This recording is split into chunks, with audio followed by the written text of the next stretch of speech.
நீங்கள் எதிர்பார்க்குற மாதிரி இன்னைக்கு கூட்டணி குறித்து பேச்சுவார்த்தை தொடர்ந்து போயிட்டு தான் இருக்குது, இல்லைன்னு மறுக்கல. எந்த முடிவும் எட்டப்படவில்லை, இன்னும் எந்த முடிவும் வரல. முடிவு வந்த உடனே முதல்ல உங்களுக்கு சொல்லுவாங்க, உங்கள் மூலமாக தான் நாட்டு மக்களுக்கு செய்தி போகும். கட்டாயம் கூட்டணி குறித்த செய்தி மிக விரைவில் வரும். ஐயா நல்ல செய்தியை அறிவிப்பார், அது ஒன்றும் மாற்றம் இல்லை. ஐயா, ஏடிஎம்கே கூட்டணியில் பாமக இணைவதற்கு வாய்ப்புகள் இருக்குங்களா? அதாவது இணைந்தால் அன்புமணி கூட இணைஞ்சு பணியாற்றுங்க ஐயா. அதாவது எந்த கூட்டணி வரும், எப்படிப்பட்ட கூட்டணி வரும், யாரு கூட கூட்டணின்னு முடிவெடுக்கலை.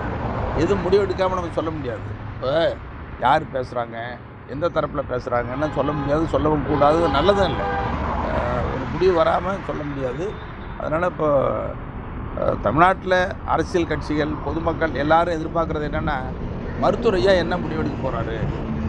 இன்றைக்கி அவருடைய மூத்த தலைவர் அரசியலில் இங்கே ஒரு பழுத்த பணம், பல கூட்டணி சந்தித்தவர், தேர்தலில் முன்னிருந்து கூட்டணி அமைச்சு வெற்றி கூட்டணியில் உருவாக்கினவர். அதனால் ஐயா என்ன முடிவெடுக்க போகிறாரு அறிவிப்பார்னு தமிழ்நாட்டு மக்களை எதிர்பார்க்குறாங்க, அரசியல் கட்சிகளும் பார்த்துக்கிட்டு இருக்கிறாங்க, ஊடகம் நீங்களும் கேட்குறீங்க. ஆனால் எந்த முடிவு இன்றைக்கி எட்டப்படவில்லை. வந்த செய்தி உங்களுக்கு தான் முதல்ல சொல்லுவாங்க. பொதுவாக பார்த்தீங்களா, அதிமுக கூட்டணியும் சரி, திமுக கூட்டணியும் சரி, தொகுதி பங்கீடே பேச ஆரம்பிச்சிட்டாங்க.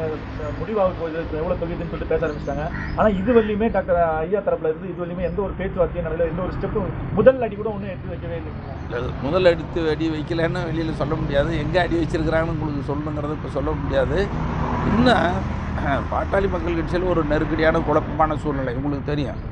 முன்ன இருந்த மாதிரி ஒன்றுபட்ட பாட்டாளி மக்கள் கட்சி அப்படிங்கிற நேரம் இல்லாமல் இருக்கிறதுனால ஒரு முடிவு எடுக்கிறதுல ஐயா தன்னிச்சையாக எதுவும் முடிவு அறிவிச்சிடக்கூடாது. கட்சிக்காரங்க மனநிலையை புரிஞ்சுக்கிட்டு கட்சிக்காரங்க கருத்தெல்லாம் கேட்டு முடிவு எடுக்கணுன்னு தான் நேற்றைய முன்தினம் கூட எல்லாத்தையும் கூப்பிட்டு பேசுகிறாங்க. எங்கள் நிர்வாகிகளில் மாவட்ட செயலாளர், மாவட்ட தலைவர், மாநில நிர்வாகிகள் எல்லாம் கூப்பிட்டு பேசுனாங்க. பேசிவிட்டு இப்போ மனசில் வாங்கிட்டு இப்போ நாங்கள் பேசிகிட்டு இருந்தோம். முடிவு ஒன்றும் இன்னும் எந்த முடிவு எட்டலை. முடிவு வந்த பிறகு கட்டாயம் உங்களுக்கு சொல்லுவோம். இதுக்கு மேலே செய்திகள் நிறைய வேண்டாம். தலைவர் மீது அவங்க மனைவி ஒரு குற்றச்சாட்டு, நீங்கள் இந்த மாதிரி நிறைய செய்திகள்லாம் இந்த நேரத்தில் வேண்டாம்.